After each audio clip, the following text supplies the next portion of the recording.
Bonjour tout le monde, c'est Arnaud de techpour.fr, j'espère que vous allez bien.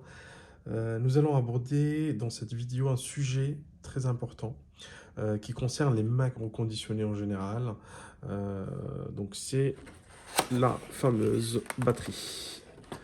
Il faut savoir qu'on a testé plus de 40 fournisseurs dans le monde et aucune batterie ne vaut celle d'Apple.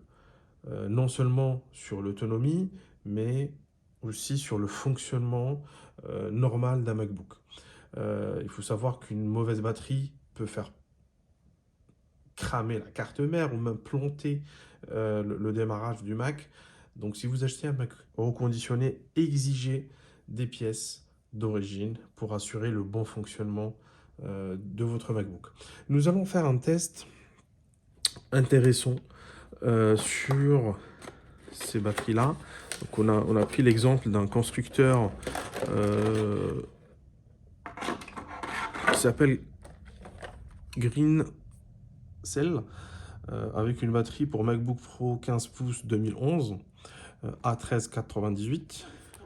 On voit qu'elle est légère, je la trouve très très légère, même il y a plus de matière, il y a plus de matière à gauche qu'à droite. Donc là on sent qu'il n'y a rien, mais là on sent qu'il y a, je pense qu'il y a, en fait, tout ça c'est la batterie, on sent qu'il n'y a que ça de, de matière ou de cellules.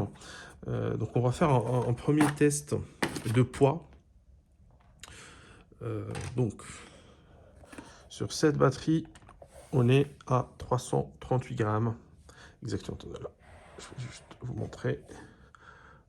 337 grammes exactement sur cette batterie. Ici, on pèse celle d'Apple.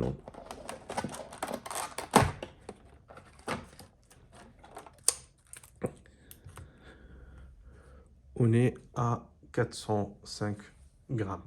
Donc il y a une différence d'à peu près 70 grammes entre les deux. Il y a aussi que je vois qu'il y a de la matière sur toute la longueur. On la sent légèrement plus lourde. Et surtout que, voilà, ça penche pas. Il y a de la matière à droite ou à gauche de la même manière. Sachant que cette batterie, Apple tient en autonomie entre 5 à 7 heures. Et la batterie de remplacement, elle tient entre 30 minutes jusqu'à 1 heure maximum. Vous allez me dire, c'est énorme, et effectivement, c'est énorme comme différence. Donc voilà, donc ça c'est le premier test qu'on a fait. Par la suite, comment savoir qu'il faut changer votre batterie? En fait, il y a différentes techniques pour pour le voir sur votre MacBook. Ça dépend aussi de la version du macOS. Si on va regarder là sur une version, sur la dernière version, donc là on est sur Ventura, Apple a changé un peu les messages. Donc quand on clique sur la batterie, donc là il vous dit batterie 100% et surtout qu'il n'y a pas de message d'alerte. Si votre batterie est remplacée, en fait, il va vous mettre tout en dessous de la batterie un petit message réparation recommandée. Donc voilà, ça c'est le message d'Apple.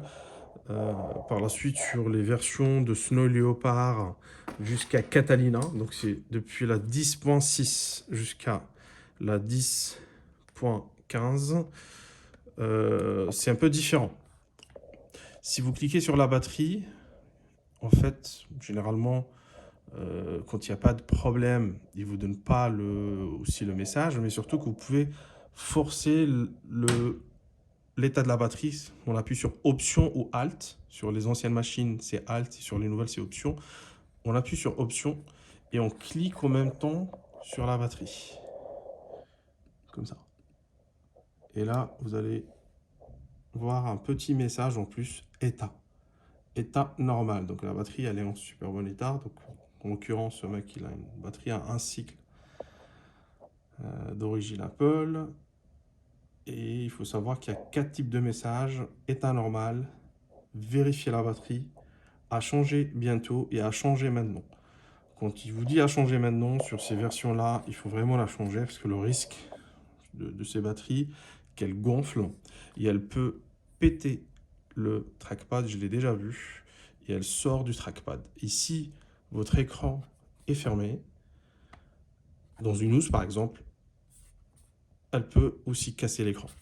Donc voilà, donc le sujet de batterie, c'est quelque chose qui est super important et qui est coûteux aussi, parce que ça coûte. Le changement de batterie chez Apple coûte très cher, j'estime. Il me semble que c'est plus de 300 € le changement de batterie, 318 € exactement, avec main d'œuvre dans le réseau Apple. Comment entretenir la batterie? Ça, c'est un sujet aussi super important. Plusieurs clients me posent cette question. Il faut savoir qu'un portable Mac, donc un MacBook, n'est pas un fixe. Donc il faut toujours utiliser la batterie. Il faut au moins décharger. On recommande au moins faire vous déchargez, vous rechargez votre Mac au moins une fois par semaine et à minima une fois par mois. Si vous laissez votre MacBook éteint pour une longue période, on vous recommande de charger la batterie jusqu'à 80% et vous éteignez votre Mac. Donc ça va permettre vraiment de préserver votre batterie, même si votre Mac est éteint pendant une longue période. Si vous l'utilisez d'une manière fréquente, il faut vraiment recharger et décharger. J'ai plusieurs clients qui me posent la question sur le nombre de cycles. Et au final, le nombre de cycles, nous, on pense qu'il n'a pas une importance parce que ça peut être trompeur sur une machine qui a été tout le temps branchée sous secteur. On va voir qu'elle a 10 cycles de batterie, mais la batterie a changé. Par la suite, j'ai vu déjà des Macs avec plus de 2000 cycles et la batterie tient super bien comme neuve, hein. Donc, c'est vraiment comment le Mac a été utilisé et aussi comment voilà, il a été rechargé, déchargé. Donc ça, c'est mon conseil sur voilà, la tenue de charge. Par la suite, n'hésitez pas, si vous voulez changer votre batterie, à nous demander, hein. Donc on a toutes les batteries en stock, quelles que soient des batteries de MacBook Air 13 pouces. On a aussi des batteries de MacBook Pro 13 pouces. Donc ça, c'est le modèle, le fameux modèle A278 de 2012, de 2009 jusqu'à 2012. On a aussi les batteries pour MacBook Pro Retina 15 pouces. Et toutes les batteries qu'on a en stock. On a même sur du 13 pouces du Retina aussi. Pareil, d'origine Apple. Donc voilà, comme vous le savez, tous nos MacBooks sont reconditionnés avec des pièces d'origine qui va assurer un fonctionnement comme une machine neuve et comme Apple le recommande. Donc si cette vidéo vous a plu, n'hésitez pas à la liker et aussi de vous abonner à ma chaîne pour suivre mes prochaines vidéos et aussi tous nos conseils sur le domaine des Mac et des MacBooks. Merci beaucoup. Au revoir.